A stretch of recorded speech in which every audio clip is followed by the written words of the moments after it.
Hi boys and girls, it's Miss Nick, and today I'm going to read you a book by Andrea Beaty, and it is illustrated by David Roberts. It's called Rosie, Revere, Engineer, and it was donated to me by one of our fellow students over at Lincoln. Here we go. This is the story of Rosie Revere, who dreamed of becoming a great engineer. In Lila Greer's classroom at Blue River Creek, young Rosie sat shyly, not daring to speak. There she is right there.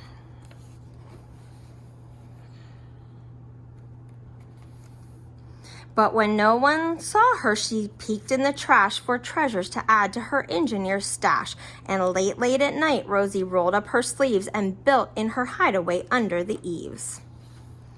Alone in her attic, the moon high above, dear Rosie made gadgets and gizmos she loved. And when she grew sleepy, she hid her machines far under the bed where they'd never be seen. Do you guys hide anything under your bed? I hope it's nothing that can get stinky like old food. When Rosie was young, there she is young, she had not been so shy. She worked with her hair swooping over one eye. Fine inventions for uncles and aunts, a hot dog dispenser, and helium pants. The uncle she loved most was zookeeper Fred. She made him a hat to keep snakes off his head. From parts of a fan and some cheddar cheese spray, which everyone knows keeps pythons away. You think cheddar cheese would keep pythons away? I never heard of that. There he is with all his pythons.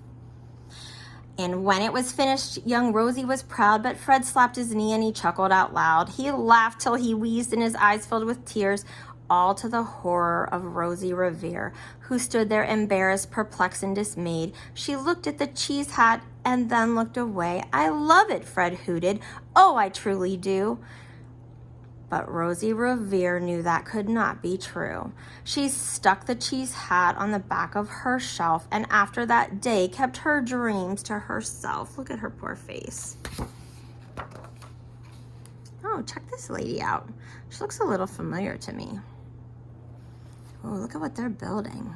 That's like a think bubble. It's a really big one though. Thinking back to the days of her maybe building the airplane. And that's how it went until one autumn day, her oldest relation showed up for a stay. Her great-great-aunt Rose was a true dynamo who worked building airplanes a long time ago. She told Rosie tales of the things she had done and goals she had checked off her list one by one. She gave a sad smile as she looked to the sky. The only thrill left on my list is to fly. But time never lingers as long as it seems. I'll chalk that one up to an old lady's dreams. That night, as Rosie lay wide-eyed in bed, a daring idea crept into her head. Could she build a gizmo to help her aunt fly? She looked at the cheese hat and said, "No, not I."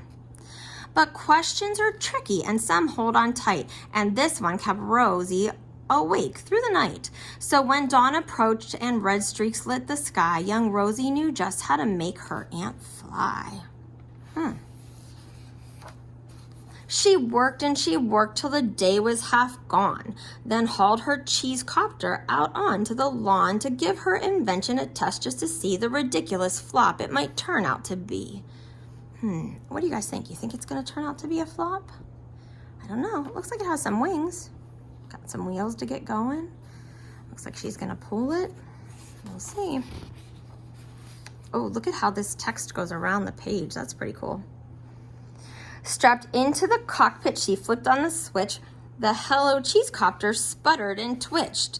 It floated a moment and whirled round and round, then froze for a heartbeat and crashed to the ground. Oh no, she has a little tear. Then Rosie heard laughter and turned round to see the old woman laughing and slapping her knee. She laughed till she wheezed and her eyes filled with tears, all to the horror of Rosie Revere, who thought, oh no, never, not ever again will I try to build something to sputter or spin, or build with a lever, a switch, or a gear, and never will I be a great engineer. Oh, look, Rose is laughing. Oh, but she's hugging her. That's nice.